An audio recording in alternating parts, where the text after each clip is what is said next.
John had just finished his first week in his new contract and is heading back to Donegal Friday afternoon. It's about 3.5 hour drive, and I was definitely ready to see him.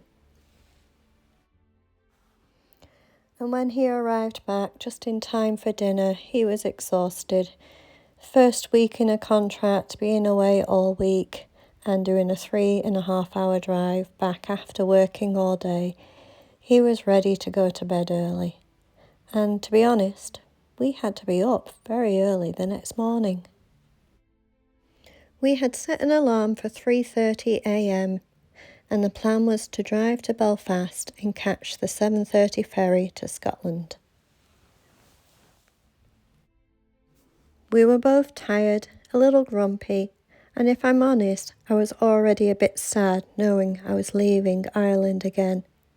We set off driving to Belfast.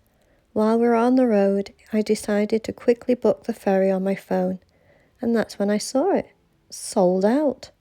I told John straight away, "Stop the car, turn around, it's sold out."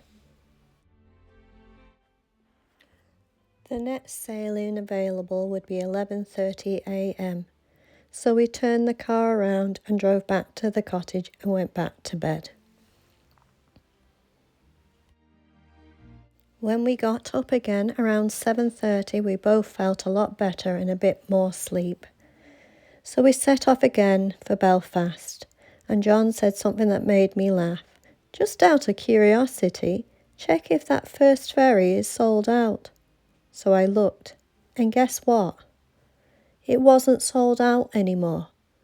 If we had just kept driving earlier, we would have made it. That was one of those moments where all you can do is laugh. So we just stayed positive and carried on. We grabbed coffee and breakfast for the road and headed to the port. The 11:30 ferry was completely full, but at least we made it on. It was the first time for me having to drive down into the ferry right at the bottom, right in the corner, jammed in. We even had to reverse back out when we got there and arrived in Scotland. It was a long journey, but we finally got there. Now we've got a 4-hour drive, maybe more, 5-hour drive, because we're going over to John's son's place, which is a little further than usual. Partway through the drive, we decided to get a snack. So we stopped again for a coffee and a sandwich. When we finally arrived, it was so lovely. John got to spend time with his grandson, who was learning to ride a bike. Watching that moment was really special. We had such a nice visit, catching up and talking about the cottage renovation in Donegal. By the time we left, it was already late. John had been driving for most of the day. He had been on the road for 15 hours. He was exhausted, so he told me to book a hotel for the night. Money was a little bit tight, so we found the cheapest room. And sometimes that's just a gamble, but we actually ended up in a really nice place in Standish. We both had a bubble bath, which we both enjoyed and relaxed us. And it had been such a long day, we both went straight to bed, straight to sleep. But I certainly appreciated that he booked in the room and giving us that quality time as he was heading back the next day. I would have flown over. It would have been quicker, easier and cheaper.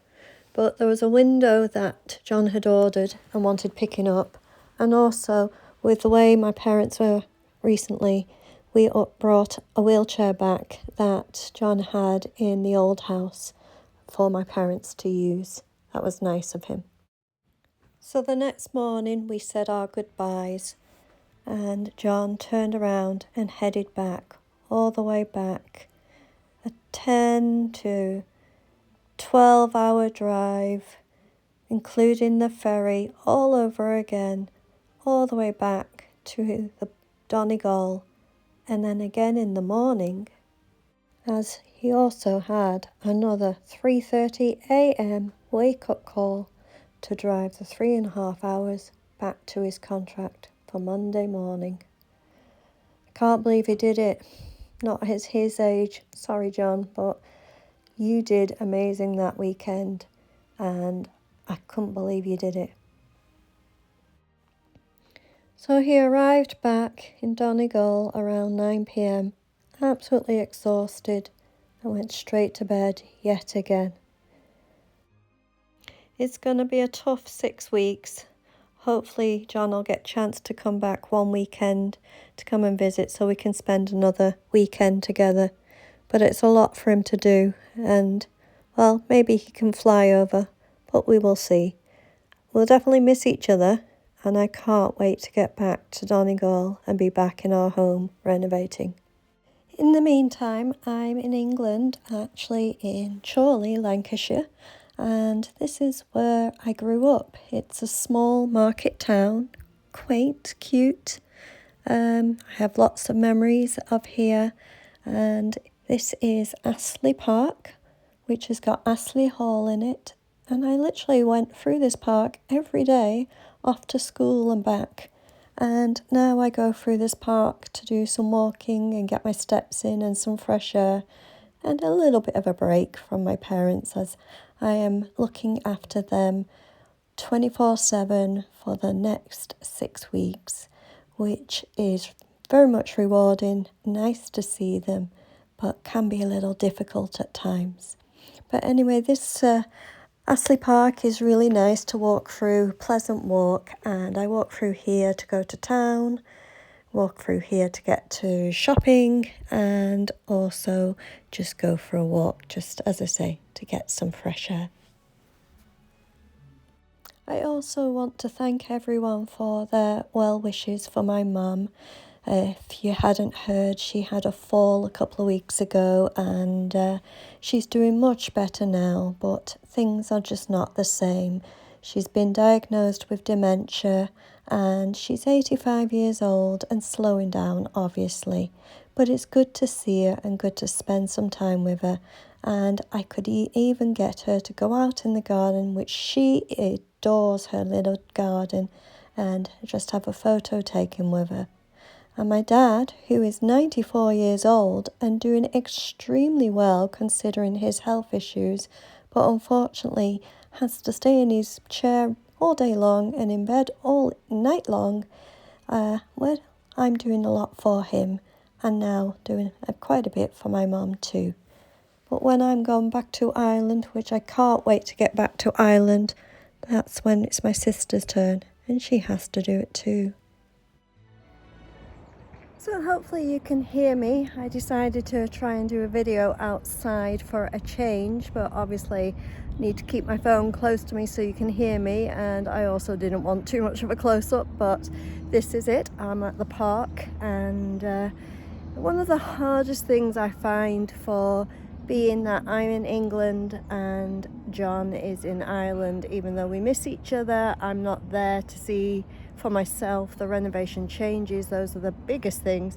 But also one of the things that irritates me a little is the constantly living out of suitcases, packing, unpacking, and wondering what to pack.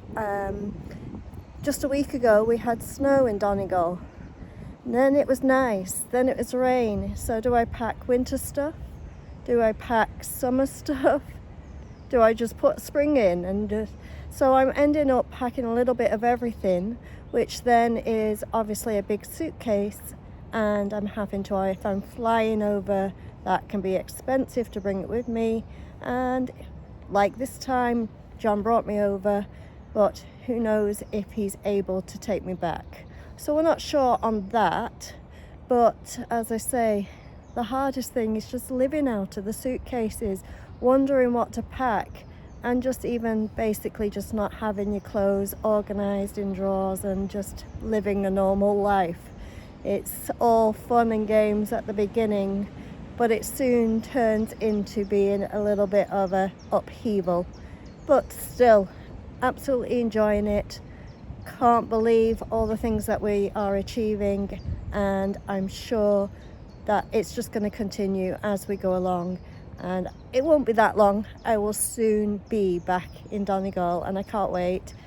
It's also nice to see my parents, it's nice to be with them, and also it's my turn to help out. As especially with the fall that my mom had and the health issues, she unfortunately has been diagnosed now with vascular dementia. She doesn't know, don't tell her. It's okay, she doesn't watch YouTube, she won't know how, but she thinks she aced the test, and we're going to leave it at that and let her believe that and have a good life. But obviously over the next little while we're going to have to really kind of look into what her needs are, and with my dad's always declining health, he's 94 years old, it's my turn to help out for a month. So I'm here in England for the month, and John's in Ireland. He's working Monday to Friday, and on the Saturdays he's renovating the cottage, and on Sundays hopefully he's relaxing, but you never know with John. So I'm looking forward to going back to our place in Ireland, Donegal, and being back with John. Hopefully the 6 weeks won't take too long.